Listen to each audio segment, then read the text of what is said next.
Supreme कोर्टात आपल्या आयुष्याचा फैसला केला जातोय याची पुसटशी कल्पनाही कदाचित अरुणा शानबाग यांना नसेल, कारण गेली 37 वर्ष त्या जशा जगत आल्या आहेत तशाच यापुढेही जगणार आहेत आणि हाच फैसला आहे देशातल्या सर्वोच्च कोर्टाचा। अरुणा रामचंद्र शानबाग यांच्यासाठी दयामरण मागणाऱ्या पिंकी विराणी यांची याचिका सुप्रीम कोर्टाने फेटाळून लावली आहे। पिंकी विराणी यांना अरुणा यांच्या वतीनं अर्ज करण्याचा अधिकार नाही असं कोर्टाने म्हटलंय।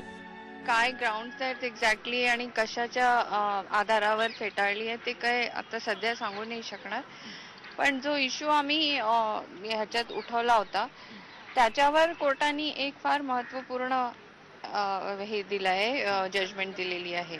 अरुणा शानबाग यांचं भविष्य सुप्रीम कोर्टाने पुन्हा एकदा केईएम हॉस्पिटलच्या सुरक्षित हातांमध्ये दिलंय, पण अरुणांना दयामरण नाकारतानाच कोर्टाने मरणासन्न अवस्थेत असलेल्या अनेक रुग्णांसाठी दयामरणाचा मार्ग खुला करून दिलाय आणि त्याचा गैरवापर होऊ नये म्हणून एक प्रक्रिया सुद्धा घालून दिली आहे। तांत्रिक कारणांमुळे विराणींची याचिका कोर्टाने फेटाळली असली तरी मरणाचा अधिकार कोर्टाने अधोरेखित केलाय।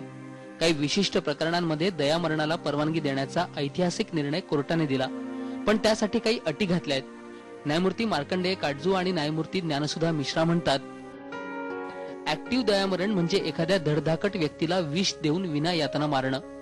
अशा ऍक्टिव्ह दयामरणाला कायद्यात स्थान नाही, पण एखाद्या रुग्णाचा मृत्यू निश्चित असेल आणि तो केवळ कृत्रिम यंत्रांवर किंवा औषधांवर जगत असेल तर त्याला पॅसिव्ह दयामरण देता येईल।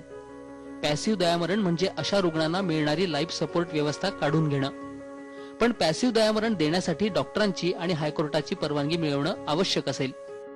दयामरणाविषयी कायदा निर्माण करणं गरजेचं आहे असंही कोर्टाने म्हटलंय।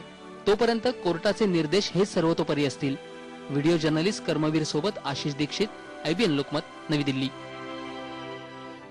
आणि या महत्त्वपूर्ण निर्णयावर केईएम मधल्या नर्सेसची काय भूमिका आहे ते ऐकूयात। आमच्या बरोबर ती अरुणा आहे। अरुणाला शेवटपर्यंत आम्ही द बेस्ट केअर ही द्यायला हवी आणि इव्हन तुझा शेवट देखील आम्ही नर्सेसच करणार आहे। जरी काय नैसर्गिक जरी मृत्यू आला तो आम्ही स्वीकार करू, पण त्या मृत्यूनंतरचं देखील जे काही करायचं आहे हे आम्ही सर्व नर्सेसच करणार आहोत।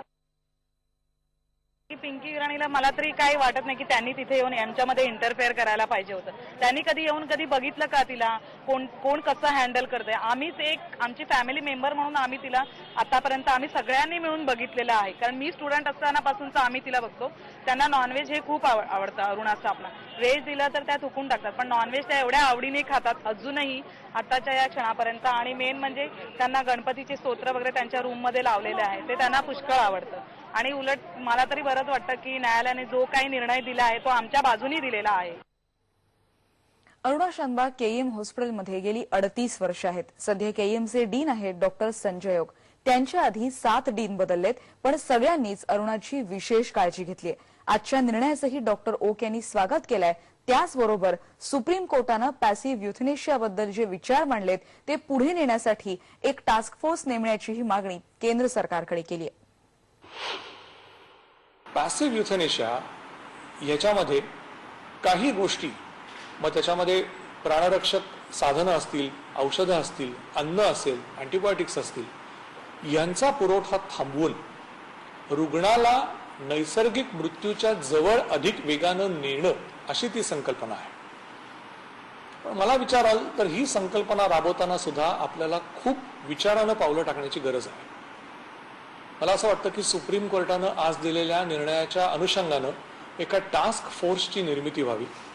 त्याच्यामध्ये भारताचे सॉलिसिटर जनरल असावेत, दोन्ही बाजूंनी युक्तिवाद करणारे वकील असावेत, डॉक्टर मंडळी असावीत आणि समाजामधली प्रतिष्ठित व्यक्ती असाव्यात।